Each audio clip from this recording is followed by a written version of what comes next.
Right now, I'm recording on a Sony A7C II, which is the latest addition to Sony's hybrid camera collection. It's a smaller version of the Sony A7 IV. In fact, the C stands for compact. Now I have both these cameras, but I'm really loving the compact size of the Sony A7C II for street photography and everyday carry.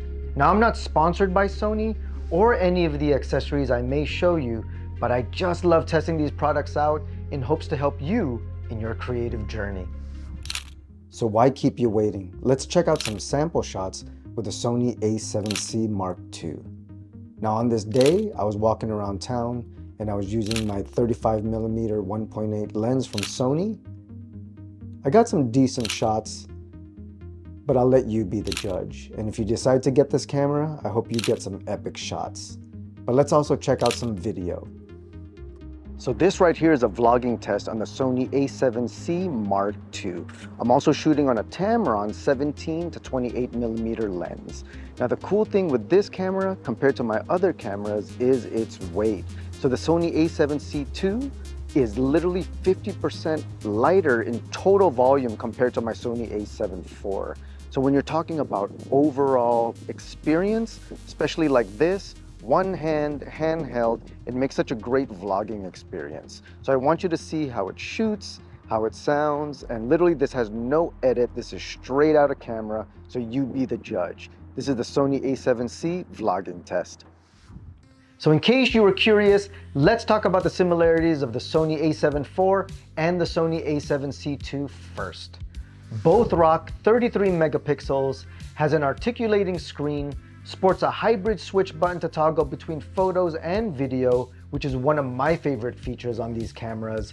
It has a multi-interface hot shoe where you can throw on microphones and flashes, and both use the NPF-Z100 batteries, which we all know last almost forever.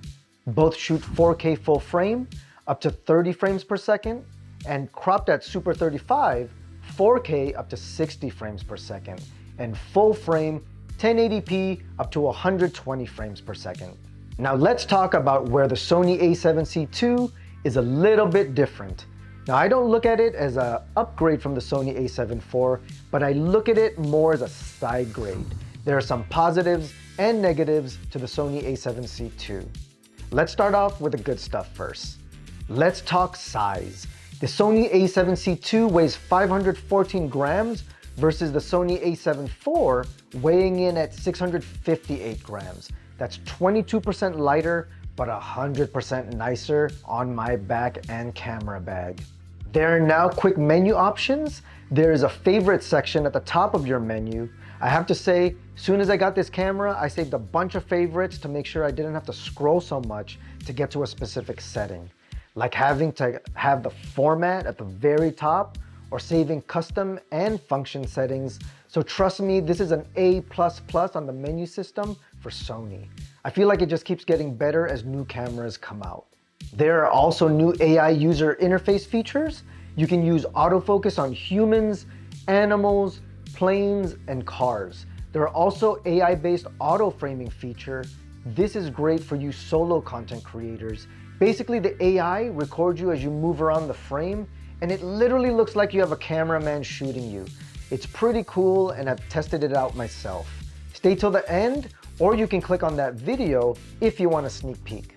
Now you can load LUTs to see the color of your log footage and see how it'll really look and be.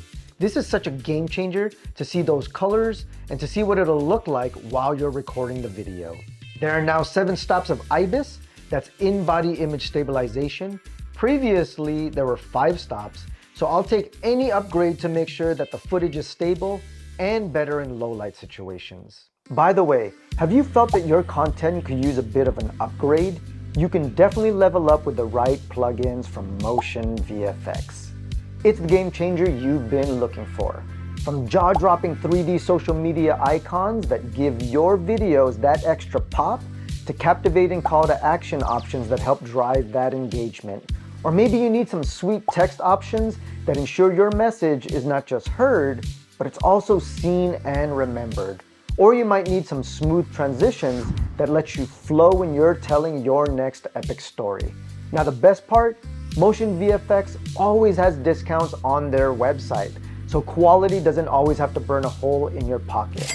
So whether you're a seasoned YouTuber or just starting out, these plugins are an amazing way to elevate your content. And by the way, I dropped some direct links in the description box below, so I hope you dive in, check them out, and I can't wait to see your videos shine with Motion VFX. Now back to our regular scheduled program, and why don't we use one of those cool transitions? Now the not so good stuff, but not necessarily deal breakers. The EVF is good, but it's not the greatest. It's a little over 1 million dots lower than the Sony A7 IV, coming in exactly at 2.36 million dots. It also does not come with a proper eye cup. On a sunny day, I do wish it had a proper eye cup like the A6000 series, but the good news is you can get a third-party one online. I'll have a link in the description to that eye cup and a bunch of cool accessories after. This only has one card slot, so you can use it for professional shoots, but be careful. I would probably use this more for a B camera due to that one card slot. The Sony A7CII does not have a joystick, and I loved using that joystick on my Sony A7 IV. However, I have been playing more with that AI autofocus feature on this camera, and I do have to say that I can nail that focus pretty accurately and efficiently without the joystick. Who knows, maybe that's what Sony intended all along, or it may be what allows us to make this camera so small by removing a little piece of that hardware. This camera only has 2 custom buttons, but technically I'll say it has 3 custom buttons, because you can convert the record button to a custom button, which is what I do, and I use the shutter button to actually record video. The camera has a micro HDMI port. Yes, I prefer the normal sized HDMI port, but it's not a deal breaker. So in conclusion, size, AI features, high quality images and video would make this so far my 2024 favorite camera. No joke, just the fact that it's smaller, but has most of the features of my Sony A7 IV, I just find that it always finds its way into my sling or my backpack. And if it's always on me, that means I'm always shooting with it and becoming a better photographer each time I use it.